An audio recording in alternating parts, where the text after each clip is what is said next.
Welcome to another painting tutorial. In this one we're going to look at another unit from Dark Vengeance. This is the Chaos Chosen Marines. So I painted these guys up to look similar to the ones on the box art, and here's what they looked like all done, and I'll walk you through the steps. These paints are the ones that I used from the GW range. A couple might be missing here, including the base, which was the kind of medium brown textured stuff, and Terminus stone for dry brushing. Otherwise, this is kind of what I use. This will be on my website. You can check the link below. And I'm not going to try to pronounce most of these because I always get them wrong. So started off with a black spray paint, and then I painted the dark red sort of on all the powered armor bits, and then after that was done, did the copperish warpstone, whatever it is, color on there. So it's like the old tin bits. And I did some of the base for the bone color there, and some silvers here and there. And you can see that in the back as well. These guys here are mostly silvers and sort of the bronze-ish look there, and yeah, that's about it. And some browns actually as well, I forgot about that. So that's dark brown on things like the that string there, and there's a couple straps and pistols, whatnot. Also black base coat on the talbards and similar.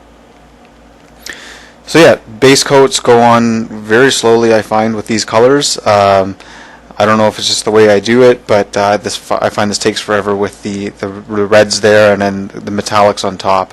I like metallics to be underneath everything, and it's always easiest if they're done first, but the way these guys were, metallics went on after.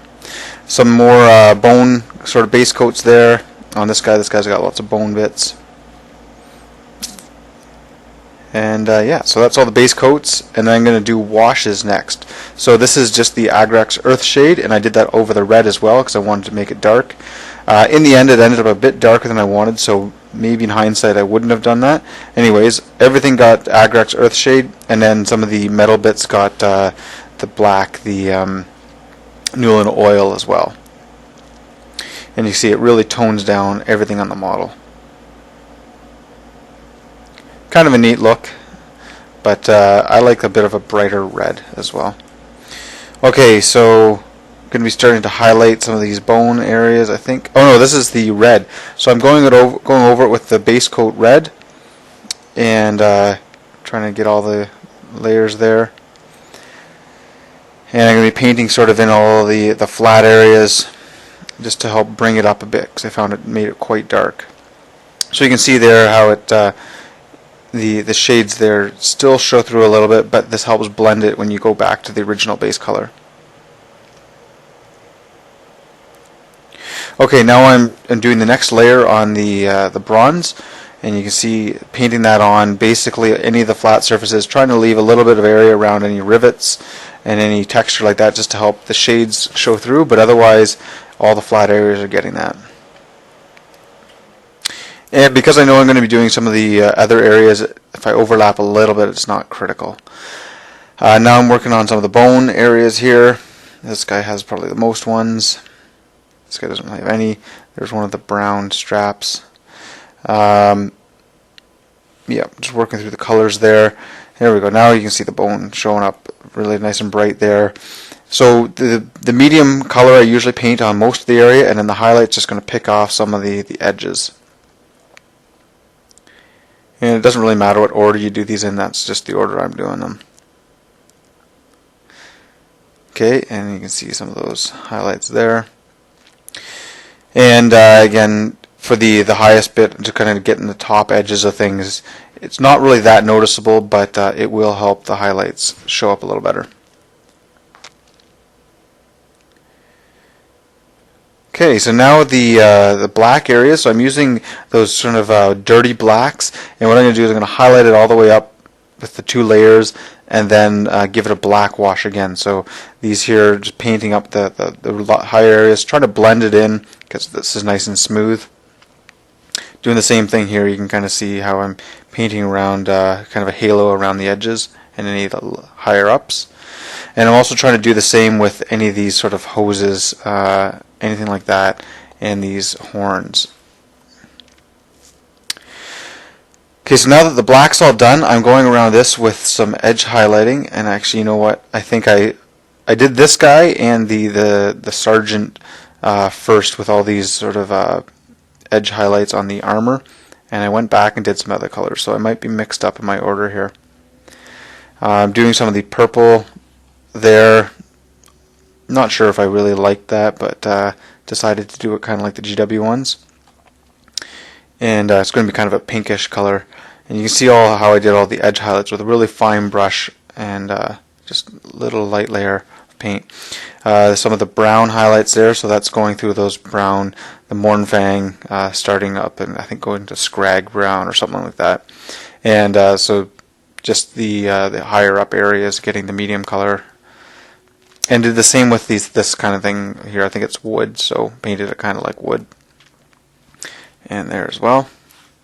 Yeah, so I kind of mixed up the order a bit here in the actual painting of it, because I haven't done any of the edge highlighting with the squig orange yet, but now I've done all of these pinkish purple type colors here. Makes a little bit nice contrast. Don't know if it matches the other red, but I guess these guys are Chaos Marines, so it doesn't need to match. There we go. Now I'm doing all those edge highlights with this guy. And you can just see it's trying to get a little bit out there, and it's just meant to look like a bit of a contrast in color there, and from a distance gives you the impression of more detail. Up close it doesn't look quite as nice, but trying to keep it nice and smooth as much as possible. And there we're all done. So these two guys, the guy back there and here, they're the exact same. And some nice characterful models there. I used some of the GW tufts there and painted the edges Steel Legion, and yeah, that's about it. So we'll look at each of the guys. I'm going to have a bit of duplication here. I'm doing a little bit of different photos currently, so I apologize if there's some bad ones in here. Just want to get this posted as fast as possible. So yeah, these guys are probably high tabletop level. They're not going to win any awards, but trying to get through this Dark Vengeance set all the way through from start to finish and post the tutorials for everybody. So I'm going to sacrifice a little bit in trying to get them up as fast as possible. Be sure to check my website. There's all these still images up there, and you can feel free to post a comment either in here or over there. Any questions you might have, I try to answer them as soon as possible. Check the comments on my YouTube and all the other areas that I post this. So YouTube is probably the one that I answer.